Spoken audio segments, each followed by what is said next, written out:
അനാവശ്യമായ ഒരു അന്തഛിദ്രം, കുത്തിത്തിരിപ്പ്, ഭിന്നത, അകൽച്ച ഉണ്ടാക്കാനുള്ള ശ്രമത്തിൽ പ്രേമേന്ദ്രൻ വലിയൊരു പങ്ക് ഈ പ്രസ്ഥാനം ഇട്ട് കൊടുത്തിരിക്കുകയാണ്. അത് എത്ര വിഷലിപ്തമായ ഒരു രാഷ്ട്രീയം കളിക്കാനുള്ള UDFൻ്റെ ശ്രമത്തിൻ്റെ ഏറ്റവും ക്ലാസിക്കൽ എക്സാമ്പിളാണ്. കൊല്ലം MP-യും RSP നേതാവുമായ NK പ്രേമേന്ദ്രൻ കഴിഞ്ഞ ദിവസം നടത്തിയ വിവാദമായ വിഷലിപ്തമായ പ്രസ്താവനയെക്കുറിച്ച് ഏറെ ചർച്ചകൾ നടന്നുകൊണ്ടിരിക്കുകയാണ്. നമ്മളും കഴിഞ്ഞ ദിവസം വിശദമായി ആ കാര്യം പറഞ്ഞു കഴിഞ്ഞു.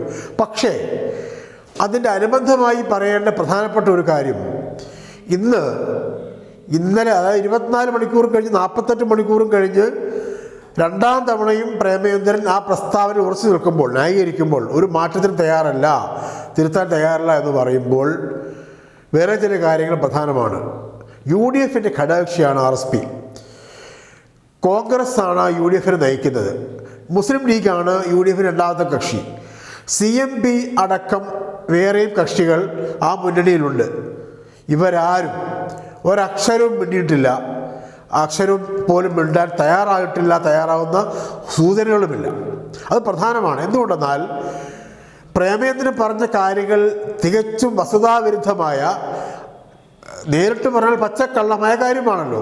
അതായത് ബിന്ദു അമ്മിണിയെയും രഹന ഫാത്തിമയും LDF സർക്കാർ പാലാ ഗസ്റ്റ് ഹൗസിൽ കൊണ്ട് സൽക്കരിച്ച് പൊറോട്ടയും ബീഫും വാങ്ങിച്ചു കൊടുത്ത് ശബരിമലയിൽ കയറ്റി എന്നാണ് പറഞ്ഞത്. ആ പ്രസ്താവനയുടെ പ്രഹരശേഷി, അതിൻ്റെ കേരളീയ സമൂഹത്തിൽ അത് ഉണ്ടാക്കുന്ന പ്രത്യാഘാതം വളരെ വളരെ വലുതാണ്.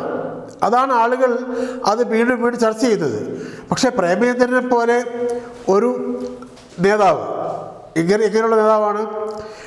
പല കാലങ്ങളായി അദ്ദേഹം MLA ആയിരുന്നു, MP ആണിപ്പോൾ. അദ്ദേഹം കേരളത്തിൻ്റെ VS സർക്കാരിൻ്റെ മന്ത്രിസഭയിൽ മന്ത്രിയായിരുന്ന ആളാണ്. അത് കഴിഞ്ഞാണ് 2014 UDFലേക്ക് പോയത്. പതിറ്റാണ്ടുകളുടെ, അതായത് ഒരു 3 പതിറ്റാണ്ടിലധികം കേരളീയ രാഷ്ട്രീയത്തിൽ, ദേശീയ രാഷ്ട്രീയത്തിലും MP എന്ന നിലയിൽ പാരമ്പര്യമുള്ള, അനുഭവ സമ്പത്തുള്ള പ്രേമേന്ദ്രനെ പോലെ ഒരാൾ ആ നിലപാടിൽ ഉറച്ചു നിൽക്കുന്നു. ഒരു നിലപാടെടുത്താൽ ഉറച്ചു നിൽക്കാനും മാറാനും അറിയാനും ഒക്കെയുള്ള സ്വാതന്ത്ര്യം ആ പറയുന്ന ആളുടേതാണ്. ഉറച്ചു നിൽക്കുമ്പോൾ കൂടുതൽ വസ്തുതാപരമായി അത് വിശദീകരിക്കേണ്ടതുണ്ടോ എന്നുള്ളതൊക്കെ പറയുന്ന ആളുടെ കാര്യമാണ്. പക്ഷേ ഒരു പച്ചക്കള്ളം, അതായത് ഒരു പേര് തന്നെ മാറ്റി പറഞ്ഞിട്ട് ആ പേരിൻ്റെ സ്ഥാനത്ത് വേറൊരാളുടെ പേരാണ് എന്ന് ബോധ്യമായിട്ടും അത് ഉറച്ചു നിൽക്കുന്നു എന്നതിൻ്റെ രാഷ്ട്രീയമാണ് പ്രധാനം. ആ രാഷ്ട്രീയം ഒരു സാധാരണ രാഷ്ട്രീയത്തിനപ്പുറമാകുന്നത് ആ പേരിൻ്റെ പിന്നിലെ സമുദായം കൂടിയാണ്. അത് പ്രധാനമാണ്. കേരളീയ സമൂഹത്തിൽ അനാവശ്യമായ ഒരു അന്തഛിദ്രം, കുത്തിത്തിരിപ്പ്, ഭിന്നത, അകൽച്ച ഉണ്ടാക്കാനുള്ള ശ്രമത്തിൽ പ്രേമേന്ദ്രൻ വലിയൊരു പങ്ക് ഈ പ്രസ്ഥാനം ഇട്ട് കൊടുത്തിരിക്കുകയാണ്. ബിന്ദു അമ്മിണിയുടെ കൂടെ ശബരിമല കയറിയത്, സുപ്രീം കോടതി വിധിയുടെ അടിസ്ഥാനത്തിൽ ശബരിമലയിൽ കയറിയ 2 സ്ത്രീകൾ ബിന്ദു അമ്മിണിയും കനകദുർഗയുമാണ്. ബിന്ദു അമ്മിണിയുടെ കൂടെ പോയത് രഹന ഫാത്തിമയല്ല.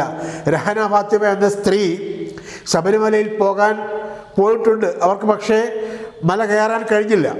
അത് വേറെ രണ്ട് എപ്പിസോഡാണ്, 2 കാര്യങ്ങളാണ്, 2 സന്ദർഭങ്ങളിലാണ് നടന്നത്.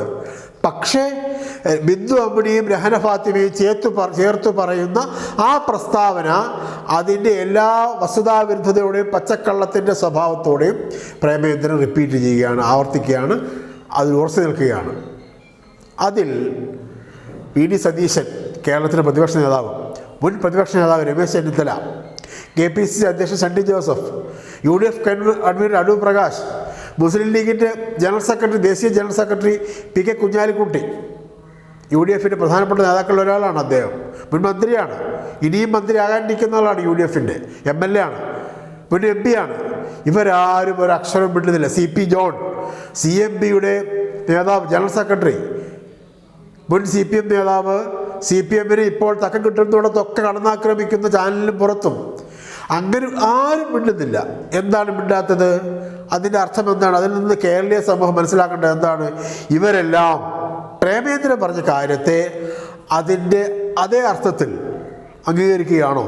പ്രേമേന്ദ്രൻ ഒരു കയ്യടി, ഒരു സപ്പോർട്ട് ആണ് ഇവർ കൊടുക്കുന്നത്. അങ്ങനെ ഉണ്ടെങ്കിൽ അത് എത്ര വിഷലിപ്തമായ ഒരു രാഷ്ട്രീയം കളിക്കാനുള്ള UDFൻ്റെ ശ്രമത്തിൻ്റെ ഏറ്റവും ക്ലാസിക്കൽ എക്സാമ്പിളാണ്. ഇലക്ഷൻ തദ്ദേശ തെരഞ്ഞെടുപ്പിന് 2 മാസവും നിയമസഭാ തെരഞ്ഞെടുപ്പിന് 7 മാസവും മാത്രം ബാക്കി നിൽക്കെ കേരളീയ സമൂഹത്തെ വർഗീയമായി ഭിന്നിപ്പിക്കാനുള്ള UDFൻ്റെ ശ്രമങ്ങൾ പല വിധത്തിൽ പുറത്തു വരികയാണ്. അതിൻ്റെ ഭാഗമാണ് പ്രേമേന്ദ്രനെ പോലൊരാളുടെ ഈ വർഗീയമായ തെറ്റായ പ്രസ്താവനയും അതിനെ മൗനം കൊണ്ട് UDF നേതാക്കൾ പിന്തുണയ്ക്കുന്നതും. LDF സർക്കാരിനെ നിങ്ങൾ രാഷ്ട്രീയമായി നേരിടൂ. CPMനെയും LDFനെയും രാഷ്ട്രീയമായി പ്രതിരോധിക്കാനും ഭരണപരമായ കാര്യങ്ങളിൽ വീഴ്ചയുണ്ടെങ്കിൽ അതിനെ ഭരണപരമായി, നിയമപരമായി നേരിടേണ്ട കാര്യങ്ങളുണ്ടെങ്കിൽ നിയമപരമായി നേരിടാനും കഴിയാതെ വരുമ്പോൾ രാഷ്ട്രീയത്തെ രാഷ്ട്രീയം കൊണ്ടും ഭരണത്തെ അതിൻ്റെ മെറിറ്റിനെ വിമർശിച്ചുകൊണ്ടും ചൂണ്ടിക്കാണിച്ചുകൊണ്ടും നേരിടാൻ കഴിയാതെ വരുമ്പോൾ ഇത്ര പോയിസണസ് എന്ന് പറഞ്ഞാലും പോരാ, വെനമസ് ആയ ഒരു പ്രസ്താവന കൊണ്ട് കേരളീയ സമൂഹത്തിൽ ആഴത്തിലുള്ള കുത്തിത്തിരിപ്പുണ്ടാക്കാൻ ഇറങ്ങിത്തിരിച്ചിരിക്കുകയാണ് പ്രേമേന്ദ്രൻ. അതിൻ്റെ കൂടെ നിൽക്കുകയാണ് ഈ പറഞ്ഞ നേതാക്കന്മാരെല്ലാം. ഇവരാരെങ്കിലും ഒരാൾ തിരുത്തുമോ എന്ന് കേരളീയ സമൂഹം കാത്തിരിക്കുകയാണ്. നന്ദി, നമസ്കാരം.